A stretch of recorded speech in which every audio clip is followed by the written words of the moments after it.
సభకు నమస్కారం.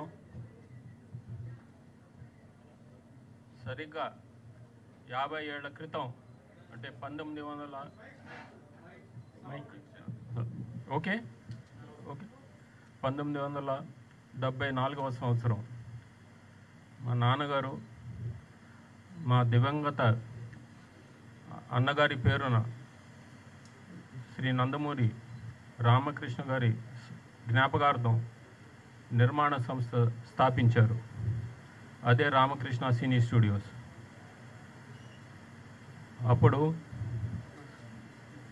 ఇప్పుడు ఈ రామకృష్ణ సినీ స్టూడియోస్ కూడా 50 వసంతాలు పూర్తి చేసుకుంది. అది ఎవరికి మీ అందరికీ గుర్తు చేస్తున్నాను. అలాగే ఆయనతో పాటు ఒక యువ హీరోని పరిచయం చేయడం జరిగింది. అదే మా తమ్ముడు నందమూరి బాలకృష్ణ గారిని. ఇప్పటికీ 50 సంవత్సరాలు పూర్తయింది. ఆయన ఎన్నో వైవిధ్యమైన పాత్రలు చేశారు, ఎన్నో వైవిధ్యమైన సినిమాలు చేశారు. అటు జానపదం కానివ్వండి, మైథలాజికల్ కానివ్వండి, పౌరాణికం కానివ్వండి, లేకపోతే సాంఘికం కానివ్వండి, ఎన్నో వైవిధ్యమైన పాత్రలు వేశారు ఆయన. మా నాన్నగారికి నిజమైన వారసుడు, నటన వారసుడు అని నిరూపించుకున్నాడు. మా నాన్నగారు కూడా ఈ ఇండస్ట్రీలో ఎన్నో పాత్రలు వేసి, ప్రతి నాయకుడి పాత్రను కూడా వేసి జనాన్ని మెప్పించాడు ఆయన. వయసుకు మించిన పాత్రలు కానివ్వండి, ఎన్నో వైవిధ్యమైన పాత్రలు.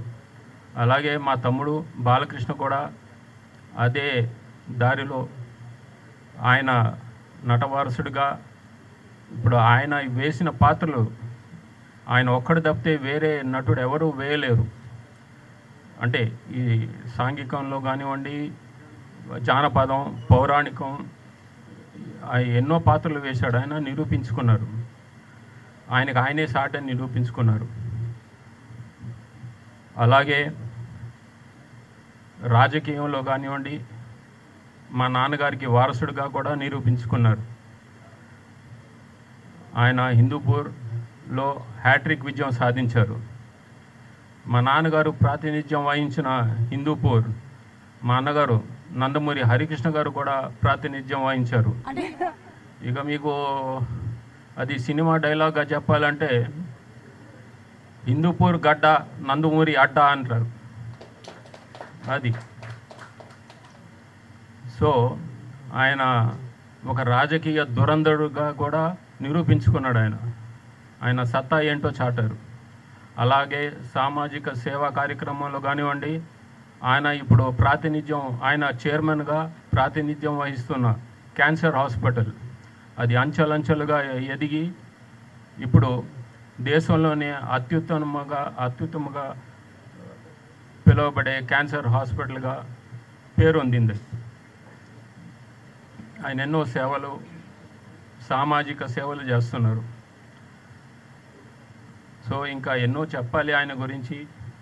బట్ ఇది పరిచయ వేదిక అంటే తెలుగులో చెప్తున్నాను. అదే మీ ఆంగ్లంలో అయితే ఇది కర్టెన్ రైజరు, టీజరు, లేకపోతే ట్రైలరు. సో అన్నీ ఇప్పుడే చెప్తే అది కాదు. సో ఎలాగైనా ఈ సినిమా ఇండస్ట్రీ ఆయన్ని ఘనంగా సత్కరించాలని పూనుకుంది. అది ఈ మంత్ ఎండ్ సెప్టెంబర్ 1 నాడు చేస్తున్నారు. సో ఆ విషయాలన్నీ ఆనాడు తెలియజేస్తాను. ఇప్పుడే చెప్తే థ్రిల్ ఉండదు అది. సో ఇంకా మిగతా విషయాలు, ఆ కార్యక్రమాలకి సంబంధించిన విషయాలు చెప్పడానికి కమిటీ సభ్యులు ఉన్నారు. వారందరికీ ఇది థ్యాంక్స్. జై ఎన్టీఆర్, జై Hind. Thank you sir, thank you so much sir. మీ ఇద్దరి ఆశీస్సులతో ఈ కార్యక్రమం ఎంతో వైభవంగా జరగాలని మనస్ఫూర్తిగా కోరుకుంటున్నాం sir. Thank you so much sir. Yes sir, September 1వ తేదీన మనం నోవోటల్లో చాలా అద్భుతమైన కార్యక్రమాన్ని వీక్షించబోతూ ఉన్నాము. అంటే తెలుగువాడి ఖ్యాతిని, ఆత్మగౌరవాన్ని ప్రపంచంలో దశదిశలా వ్యాపింపజేసినటువంటి విశ్వవిఖ్యాత నట సార్వభౌములు శ్రీ నందమూరి తారక రామారావు గారి వారసత్వాన్ని పుణికిపుచ్చుకోవడం అనేది మామూలు విషయం కాదు.